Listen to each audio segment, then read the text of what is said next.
MCD कह रही है कि बेसमेंट से पानी निकालने में इतना वक्त इसलिए लगा क्योंकि सड़क पर भी 3 फीट पानी भरा हुआ था। अगर ऐसा है तो इन लोगों से पूछो कि अगर सड़क पर भी 3 फीट पानी भरा था तो इसकी कसूरवार क्या लेडी गागा थी या युगांडा की सरकार थी? सड़क पर 3 फीट पानी क्या किसी के छींक मारने से अचानक भर गया? सड़क पर इतना पानी इसलिए भरा क्योंकि एमसीडी के मक्कारों ने वहां गटर और नालों की सफाई ही नहीं करवाई। पानी की सारी सड़कों की पानी से सफाई हुआ करेगी ताकि वो जो डस्ट है वो उड़ना बंद हो। ये जब हो जाएगा तो एक तरह से यूरोपियन स्तर की जैसे सड़कें होती हैं, मिट्टी बिल्कुल नहीं होती, ऐसी सड़कें अपनी दिल्ली की हो जाएंगी। पूरे दिल्ली में हम 380 झीलें बना रहे हैं, लेक्स। दिल्ली धीरे धीरे झीलों का शहर कहलाएगा। पूरी दिल्ली के अंदर आप जहां भी जाओगे आपको झीलें दिखाई देंगी खूबसूरत। दिल्ली के अंदर जो हमारे सीएम हैं केजरीवाल, वो जो है बिल्कुल पूरी तरीके से फेल हो चुके हैं अपने सारे प्रॉमिसेस को पूरा करने में। दिल्ली में ना साफ पानी है पीने के लिए, ना साफ हवा है, ना साफ वहाँ के रोड है, और ना और बरसात के टाइम पे तो देख ही सकते हो नाले नालियाँ भी साफ नहीं है। ऐसे लोगों को ध्रुव राठी जो है वो सपोर्ट करते हैं। क्या आपको लगता है कि ध्रुव राठी को ऐसे लोगों के ऊपर वीडियो बनानी चाहिए? आज की वीडियो में हम रिएक्शन करने वाले हैं। बहुत ही सीरियस घटना हुई है। दिल्ली के जो एक आईएएस इंस्टीट्यूट है वहाँ पे जो है 3 बच्चों की मौत हो गई है क्योंकि बेसमेंट में वो लोग क्लास चला रहे थे एंड बेसमेंट के अंदर पानी भर गया। दिल्ली के अंदर भी बहुत सारी बारिश हो रही है, वगैरह पूरे जाम हो गए हैं। तो आइए देखते हैं कि पूरा मैटर हुआ क्या है एंड कैसे इन 3 बच्चों की जान गई, इसके कसूरवार है कौन। यहाँ ये है आरजे रौनक की वीडियो एंड टाइटल इन्होंने रखा है दिल्ली कोचिंग फ्लड, घटना का कसूरवार कौन, IAS study circle, Delhi flood news. तो वीडियो देखेंगे एंड उसके बाद सारी बातें करेंगे। वीडियो के लास्ट में मैं बताऊंगी मुझे कैसा लगा वीडियो एंड मुझे क्या कहना है इस पूरे मैटर पे। सो वीडियो को लास्ट तक देखना है। अगर आप चैनल पे पहली बार आए हैं, आपको इस तरह की अवेयरनेस कंटेंट देखना पसंद है, एक ही चैनल पे आपको हर तरह की अवेयरनेस वाला वीडियो मिल जाएगा, तो चैनल को जैसे सब्सक्राइब कर लेना। न्यूज पे रिएक्शन भी देती हूँ। सो या तो वीडियो को स्टार्ट करते हैं। दोस्तों दिन था शनिवार, तारीख थी 27 जुलाई, जगह थी ओल्ड राजेंद्र नगर में राव आईएएस स्टडी सर्कल की लाइब्रेरी। शाम के तकरीबन 6:30 बजे थे। 2 दिन से हो रही बारिश के कारण इंस्टीट्यूट के बाहर की सड़क पर काफी पानी भरा था।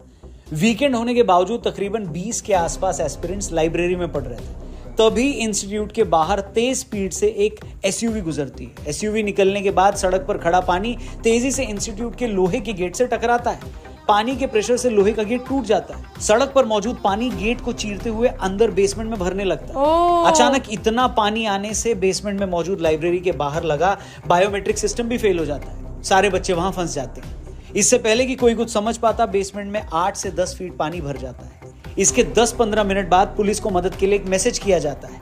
15 मिनट बाद पुलिस वहां पहुंचती है। एमसीडी और एनडीआरएफ की टीमें भी पहुंचती है। इसके बाद वहां घंटों रेस्क्यू ऑपरेशन चलता है और रात 1 बजे तक पता चलता है कि इस पूरे हादसे में 3 बच्चों की मौत हो गई है। मरने वालों में यूपी के अंबेडकर नगर की रहने वाली 22 साल की श्रेया यादव भी थी। श्रेया की मदर डेयरी में जॉब लग चुकी थी, मगर वो आईएएस बनना चाहती थी। उसके फादर ने कर्जा लेकर उसके इंस्टीट्यूट की फीस भरी थी। इसके अलावा सिकंदराबाद की तान्या सोनी और केरल की नेविल डाल्विन की भी इस हादसे में जान चली। अब तक इस पूरे एक्सीडेंट में 3 बच्चों के मरने की बात सामने आई है, मगर बहुत सारे बच्चे क्लेम कर रहे हैं कि मरने वालों का फिगर इससे कहीं ज्यादा है और पुलिस जानबूझकर सही नंबर नहीं बता रही। और जैसा कि भारत में हर बड़े हादसे के बाद होता है, हादसा होने के बाद पब्लिक शोर मचाती है तो अथॉरिटीज की नींद खुलती है। ओल्ड राजेंद्र नगर में हुए इस हादसे के बाद जांच हुई तो पता लगा कि जिस बेसमेंट में ये लाइब्रेरी चल रही थी वहां तो लाइब्रेरी चलाने की परमिशन ही नहीं थी। उस जगह को तो स्टोरेज के तौर पर यूज होना था। हंगामा हुआ तो एमसीडी वाले सालों की गहरी नींद से जागे और लोगों को दिखाने के लिए बेसमेंट में चल रहे कुछ इंस्टीट्यूट्स और लाइब्रेरी पर एक्शन ले लिया। जिस दौरान हम ये वीडियो बना रहे हैं तब तक राव आईएएस इंस्टीट्यूट के ओनर और कोऑर्डिनेटर को भी जुडिशियल कस्टडी में भेज दिया गया है। एमसीडी और पुलिस की तरफ से ऐसा माहौल भी बनाया जा रहा है कि सारा कसूर राव इंस्टीट्यूट मैनेजमेंट का ही था, जिसके चलते 3 बच्चों की जान गई। बेशक इस हादसे के पीछे उस इंस्टीट्यूट वाले गुनहगार हैं, मगर आप मुझसे पूछें तो इस हादसे के लिए एमसीडी और लोकल अथॉरिटीज ज्यादा बड़ी गुनहगार हैं।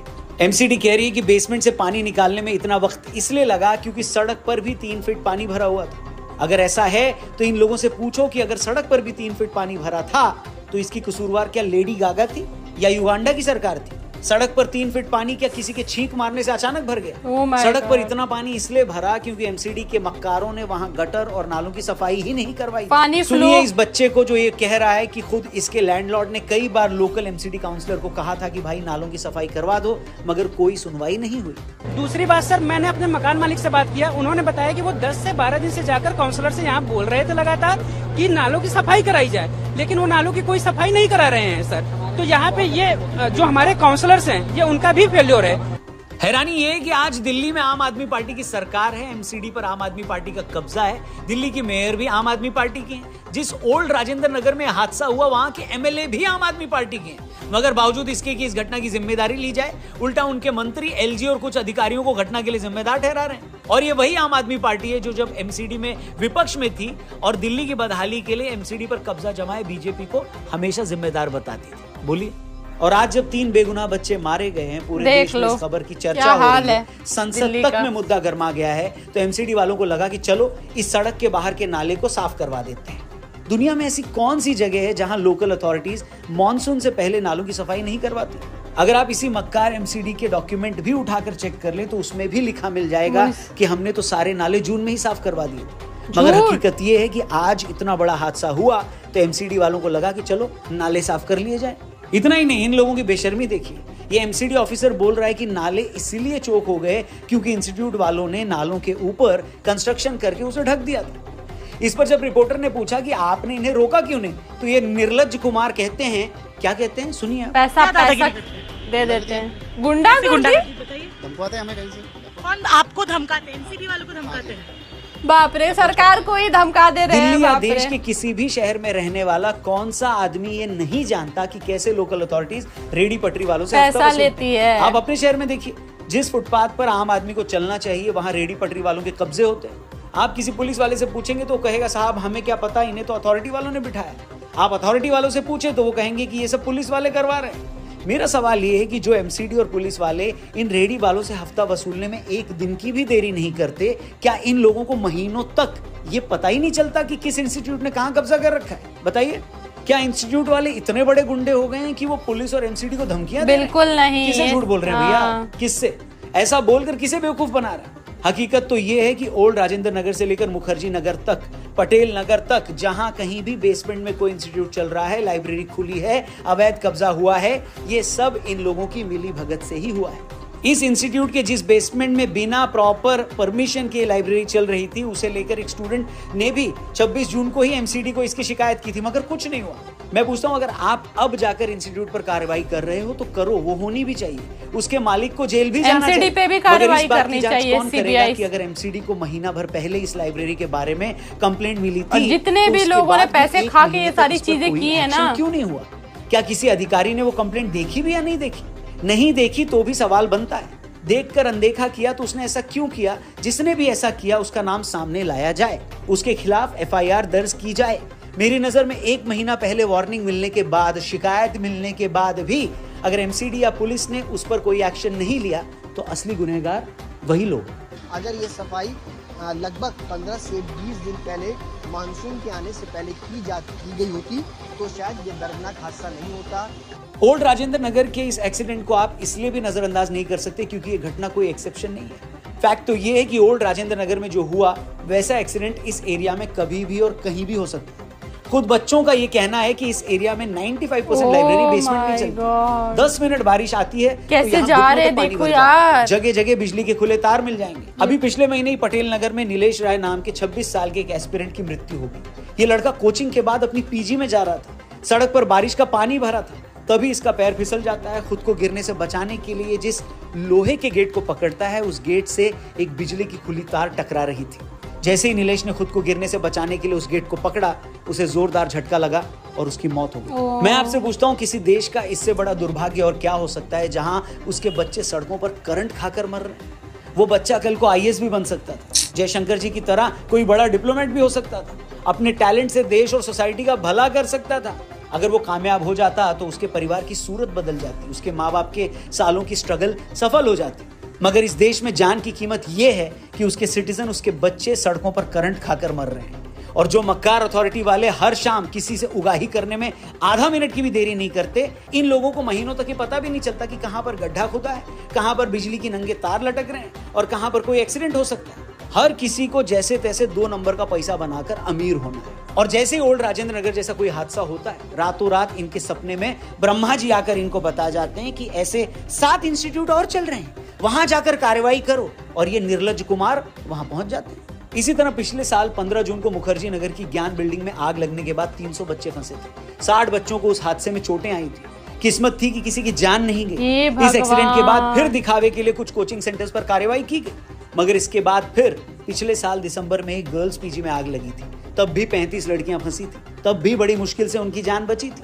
मतलब एक तरह से ये रिचुअल बन गया है। पहले एक्सीडेंट होता है, फिर एमसीडी के भ्रष्ट अधिकारी अपनी भांग की नींद से जागते हैं, फिर रस्मी तौर पर 2-4 इंस्टीट्यूट्स पर एक्शन होता है, उसके बाद 2-4 भांग की पुड़िया और मारकर ये लोग सो जाते हैं और तब तक नहीं उठते जब तक अगला एक्सीडेंट ना हो जाए। इसलिए मैंने शुरू में कहा कि ओल्ड राजेंद्र नगर में जो कुछ हुआ उसको आप एक्सेप्शन नहीं मान सकते। ये तो हर कुछ महीने की कहानी है, हर कुछ महीने का किस्सा है। कि मुखर्जी नगर में कोचिंग सेंटर में आग लग गई और इस खबर से हड़कंप मच गया।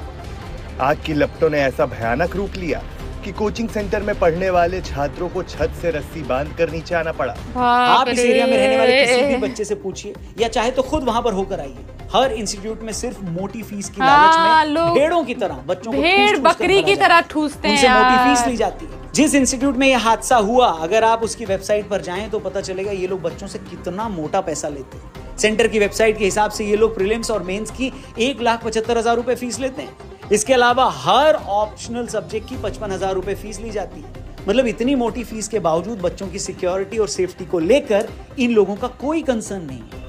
राव इंस्टीट्यूट स्टडी सर्कल के जिस बेसमेंट लाइब्रेरी में हादसा हुआ, वहां ड्रेनेज का कोई सिस्टम ही नहीं था, कोई इमरजेंसी एग्जिट नहीं था। किसी के दिमाग में क्या ये नहीं आया कि अगर किसी इमरजेंसी में बायोमेट्रिक सिस्टम फेल हो गया और बच्चे अंदर फंस गए तो उन्हें कैसे निकालेंगे? और यही इंस्टीट्यूट्स हैं, जब आप यहाँ एडमिशन लेने जाएं तो इनके फॉर्म पढ़िए। ये लोग उसमें ऐसा हर एक पॉइंट डाल देते हैं जिससे ये लोग अपनी रिस्पॉन्सिबिलिटी से बच जाएं। बच्चे को ऐसा लगता है जैसे ये इंस्टीट्यूट्स अपने यहाँ पर बच्चे को एडमिशन देकर उस पर कोई एहसान कर रहा है। मगर इतना मोटा पैसा लेने के बावजूद जब इंस्टीट्यूट बच्चों को भेड़ बकरियों की तरह ठूंसता है, अपनी लापरवाही से उनकी जान ले लेता है, तो इस पर उसे कोई शर्म नहीं आती। बताइए, इस देश का लीगल सिस्टम कैसे काम करता है ये भी किसी से छिपा नहीं है। कितने लोगों को आपने इस तरह की लापरवाही वाले केस में सजा होते देखी है, बताइए। कुछ टाइम बाद तो मीडिया भी ट्रैक करना बंद कर देता है। पुणे के उस पोर्शे लग्जरी कार वाले मामले में क्या हुआ सबको पता है। महीने भर के अंदर उस केस में शामिल हर आदमी बाहर आ गया। जिन लोगों के बच्चों की जान गई वो पीटते रहे अपनी छाती, बहाते रहे जिंदगी भर आंसू, उनकी जिंदगी तो बर्बाद हो गई। जिस बाप ने ये सोचा था कि उसका बच्चा अगर कुछ बन जाएगा तो शायद उनका जिंदगी भर का संघर्ष सफल हो जाए, वो बेचारा अब किस उम्मीद में जिंदगी जिएगा बताइए। उसने अपना बच्चा भी गंवाया, अपना पैसा भी गंवाया और सबसे बड़ी बात, जिंदा रहने की अपनी उम्मीद भी गंवा दी। इस देश में भ्रष्ट लोगों का एक इकोसिस्टम है बॉस, जिसे कोई ताकत हिला नहीं सकती। इंस्टीट्यूट वालों को जितना कमा सकते हैं उससे ज्यादा कमाना है। अथॉरिटीज और नेता लोगों के लिए तो भैया ऊपर का पैसा नशे का काम करता है। वो तो अधिकारी और नेता बने ही इस दिन के लिए। तभी तो 4 करोड़ रुपया सुंदरी कणों पे लगा रहे हैं। कुछ दिन बाद चीजें उसी ढर्रे पर आ जाएंगी। कुछ दिन तमीज में रहने के बाद ये सारे लोग फिर से बड़बड़ाने लगेंगे। आज बंद हुए इंस्टीट्यूट 2 महीने बाद फिर से खुल जाएंगे, लिख के ले लो। लाइब्रेरी इसी तरह बेसमेंट में चलती रहेंगी। मकान मालिक बाथरूम से भी छोटे कमरों के 20-20 हजार वसूलते रहेंगे। और इन सब से पार पा भी गए तो एग्जाम होगा या नहीं होगा इसकी भी कोई गारंटी नहीं। एग्जाम हुआ तो ईमानदारी से हुआ या नहीं हुआ इसकी भी कोई श्योरिटी नहीं है। और सबसे बड़ी बात, अगर कल को आप अधिकारी बन भी गए तो आपको वहां की दुनिया वैसी ही मिलेगी जैसा आप सोचकर आए हैं, तो भैया उसका भी कोई भरोसा नहीं। इसलिए संजीव सान्याल जैसे लोग जब ये कहते हैं कि इन परीक्षाओं में पास होने की जो गारंटी है और उससे पहले का जो संघर्ष है, उसे देखते हुए बच्चों को बहुत सोच समझकर अपनी लाइफ ऐसे एग्जाम्स में झोंकनी चाहिए। देश तरक्की कर रहा है, प्राइवेट सेक्टर में ढेरों मौके हैं। किसी काम में 2-3 साल भी अगर आप कायदे से दे दो तो जिंदगी भर के लिए उसमें अपनी जगह बना सकते हैं आप। हो सकता है कि जो तस्वीर मैंने दिखाई वो कुछ लोगों को नेगेटिव लगे, लेकिन ये भी सच है कि रियलिस्टिक असेसमेंट और नेगेटिव होने में भी फर्क होता है। ठीक उसी तरह जैसे ऑप्टिमिस्ट होने और ख्याली पुलाव पकाने में होता है। और जो मैंने कहा, अगर वो सच्चाई नहीं है तो आप खुद बताइए। जिंदगी आपकी है, स्ट्रगल आपका है, इसलिए जो फैसला लेना है वो आप ही को लेना है। बाकी आप इस मामले पर क्या सोचते हैं कमेंट करके जरूर बताएं। अगर आप भी एक एस्पिरेंट हैं और ऐसी प्रॉब्लम फेस कर रहे हैं तो प्लीज इस वीडियो को और भी लोगों तक जरूर पहुंचाइएगा। उम्मीद करते हैं इससे बहुत सारे लोग सबक लेंगे और इसे आगे शेयर जरूर करेंगे। Thank you for watching. Channel subscribe करके जाइएगा। जय हिंद, जय भारत। बहुत ही अच्छी वीडियो बनाई है यार, बहुत ही ज़्यादा रियलिस्टिक। सोचो उन माँ बाप का कॉल गया होगा उनके घर पे, आपके बच्चे का ऐसा हो गया यार, तो सोचो उन पेरेंट्स के ऊपर क्या बीती होगी ये सब सुन। लाइब्रेरी में बच्चे गए होंगे पढ़ने के लिए कि और अच्छे से हमारा रिजल्ट होगा और अच्छा हम लोग बेहतर कर पाएंगे, एंड सोचो वो लोग मौत के मुंह में चले गए। कहीं ना कहीं यार बहुत ही ज़्यादा फेलियर है यहाँ पे सिस्टम का। एंड वो जो बच्चा जो करंट खा के मर गया उनका तो भाई बहुत ही ज़्यादा बुरा हुआ। भेड़ बकरी की तरह भरे जाते हैं क्लास के अंदर, छोटे छोटे क्लासरूम्स बना के उसके अंदर इतने सारे लोगों को भर देते हैं। उनकी सिक्योरिटी का कोई भी साधन नहीं होता। इवन उनके वहाँ पे पता है कोई खिड़की दरवाज़ा बस एक ही होता है, एक खिड़की एक दरवाज़ा होता है, उससे बाहर निकलना है, बाहर घुसना है। अगर आग लगी, कुछ भी हुआ, कोई भी इंसिडेंट हुआ, बच्चे कहाँ जाएंगे? बहुत ही बदतर हालत में हमारे देश के भविष्य जो हमारे स्टूडेंट्स हैं उनको रखा जाता है एंड वो उसी हालत में पढ़ाई करते हैं, इतने सारे पैसे खर्चा करते हैं अपने भविष्य के लिए कि भाई हम लोग कुछ बन जाएंगे। एंड दिल्ली का जो ये इंसिडेंट है ना, ये एक एग्जाम्पल बनने वाला है, क्योंकि ऐसे ही कोचिंग सेंटर्स हर जगह चलते हैं। ऐसे ही कोचिंग सेंटर पटना में भी चलते हैं। खान सर का आपने सुना होगा, पटना में सिर्फ खान सर नहीं पढ़ाते हैं, बहुत सारे इंस्टीट्यूट चलते हैं वहाँ पे भी, एंड इसी तरह की कुछ व्यवस्था वहाँ पे भी होती है। पानी निकलने का कोई रास्ता नहीं होता है, पानी इतना पानी भरता है वहाँ पे भी यही कहानी होती है। इसके अलावा बहुत सारे ऐसे जगह हैं जहाँ पे कोचिंग सेंटर्स इस तरह के चलाए जाते हैं एंड इस तरह के पीजीज हॉस्टल्स ऐसे बनाए जाते हैं। छोटे छोटे माचिस की तीलियों के बराबर का रूम देते हैं वो लोग कि भाई इसी में गुजारा करो। वहाँ पे बॉक्स के अंदर आपको लिटरली रहना पड़ता है। दिल्ली के अंदर जो हमारे सीएम हैं केजरीवाल, वो जो है बिल्कुल पूरी तरीके से फेल हो चुके हैं अपने सारे प्रॉमिसेस को पूरा करने में। दिल्ली में ना साफ पानी है पीने के लिए, ना साफ हवा है, ना साफ वहाँ के रोड है, ना और बरसात के टाइम पे तो देख ही सकते हो नाले नालियाँ भी साफ नहीं है। ये एग्ज़ाम जो है हमारे देश का one of the toughest exam है जिसको क्रैक करना बहुत ही ज़्यादा मुश्किल है। एंड ऐसे एग्ज़ाम की तैयारी दिल्ली के अंदर होती है एंड दिल्ली के अंदर इस तरह की व्यवस्था देखने को मिल रही है जो कि काफ़ी ज़्यादा निराशाजनक है। एंड यहाँ पे जो बेसमेंट में क्लासेस करवाते हैं उन लोगों के ऊपर ज़रूर से एक्शन होना चाहिए। इसके अलावा दिल्ली म्युनिसिपल कॉर्पोरेशन जिन्होंने की नज़रअंदाज करा इन सारी चीज़ों को, उनके ऊपर एक्शन होना चाहिए। सीएम तो खैर खुद ही जेल के अंदर है, इन सारी चीजों के बारे में तो आई थिंक उनको पता ही नहीं है कि हमारे दिल्ली के सड़क कैसे हैं कैसे नहीं है। तो बस खाली भाषण में ही हमने बोलते हुए सुना है कि ये कर देंगे वो कर देंगे। दिल्ली की सारी सड़कों की पानी से सफाई हुआ करेगी ताकि वो जो डस्ट है वो उड़ना बंद हो।